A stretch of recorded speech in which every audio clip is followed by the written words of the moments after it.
வணக்கம். சற்று முன் கிடைக்கப்பெற்ற மிக மிக முக்கியமான செய்தி ஒன்று வெளியாகி உள்ளது. கெத்தாக சட்டப்பேரவைக்கு வந்த ஓபிஎஸ் எதிர்க்கட்சியாக தற்பொழுது ஓபிஎஸ் அவர்கள் இருக்கிறார். ஆனால் எடப்பாடி பழனிசாமி அவர்கள் மூன்றாவது கட்சியாகத்தான் சட்டப்பேரவையில் ஓரமாக இருக்கிறார். அதிமுகவில் பல்வேறு குழப்பங்கள் இருந்தாலும் பெரும்பான்மையான தொண்டர்கள் ஓபிஎஸ்ஸிற்கு ஆதரவுகளை தெரிவித்து போடி தொகுதியில் ஓபிஎஸ்ஸை வெற்றியடைய வைத்தது 90% அதிமுகவின் தொண்டர்கள் தான் என்பதையும் தற்பொழுது நம்மால் பார்க்க முடிகிறது.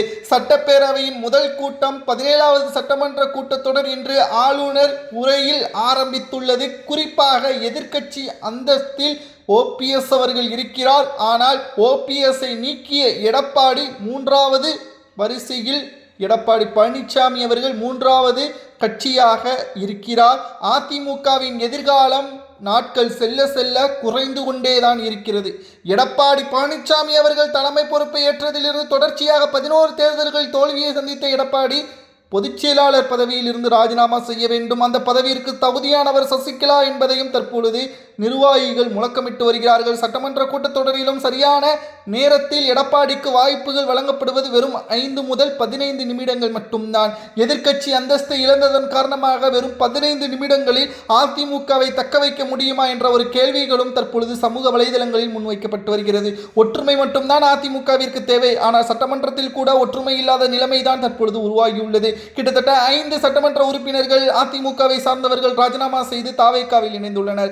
6 சட்டமன்றத்திற்கான இடைத்தேர்தல் நடைபெறப் போகிறது. இதில் 5வது அதிமுக மீண்டும் வெற்றியடைய வேண்டும். அதற்கு காரணம் அதிமுகவில் இருந்துதான் 5 சட்டமன்ற உறுப்பினர்கள் ராஜினாமா செய்திருக்கிறார்கள். அந்த சட்டமன்றத்தில் மீண்டும் அதிமுக வெற்றியடைந்தால் தான் எடப்பாடி மிக சிறப்பான தலைவர். இந்த இடைத்தேர்தல் வரைக்கும் தான் அதிமுகவின் பொதுச் செயலாளராக எடப்பாடி இருக்கலாம். அந்த 5 சட்டமன்ற தொகுதிகளிலும் தோல்வியை தழுவினால் நிச்சயம் அதிமுகவின் பொதுச் செயலாளராக எடப்பாடி பழனிசாமி அவர்கள் இருப்பதற்கு தகுதியே கிடையாது என்ற தகவலும் தற்பொழுது சமூக வலைதளங்களில் முன்வைக்கப்பட்டு வருகிறது. எடப்பாடி பழனிசாமி அவர்களை பொறுத்தளவிற்கு அவரது சுயநலம் தான் அதிமுகவின் இந்த நிலைமைக்கு முக்கியமான அடித்தளமாகவே அமைந்துவிட்டது. எடப்பாடி பழனிசாமி அவர்களது செயல்பாடுகள் மக்கள் மத்தியில் இருக்கக்கூடிய கோபங்கள், எடப்பாடி பழனிசாமியின் சுயநலம், குடும்ப உறுப்பினர்களை அதிமுகவில் கொண்டு வர வைக்கப்பட்டு அதிமுகவில் தற்பொழுது சட்டப்பேரவையில் ஓரமாக இருக்கக்கூடிய எம்ஜிஆர் அவர்களால் உருவாக்கப்பட்ட அதிமுக சட்டப்பேரவையில் இன்று ஓரமாக இருக்கிறது என்றால் அதற்கு காரணம் என்ன? எடப்பாடி பழனிசாமி அவர்கள் தான் அதற்கு முக்கியமான காரணம். தற்பொழுது 3வது இடத்தில் இருக்கக்கூடிய எடப்பாடி பழனிசாமி அவர்கள் கெத்தாக சட்டப்பேரவைக்குள் ஓபிஎஸ் அவர்கள் வந்துள்ளார். தற்பொழுதும் அதிமுகவின் நிர்வாகிகள் ஓபிஎஸ்ஸை தொடர்பு கொண்டுதான் இருக்கிறார்கள் என்பதும் குறிப்பிடத்தக்கது. இதை பற்றி உங்களது கருத்துக்களை கமெண்ட் வாயிலாக கூறுங்கள்.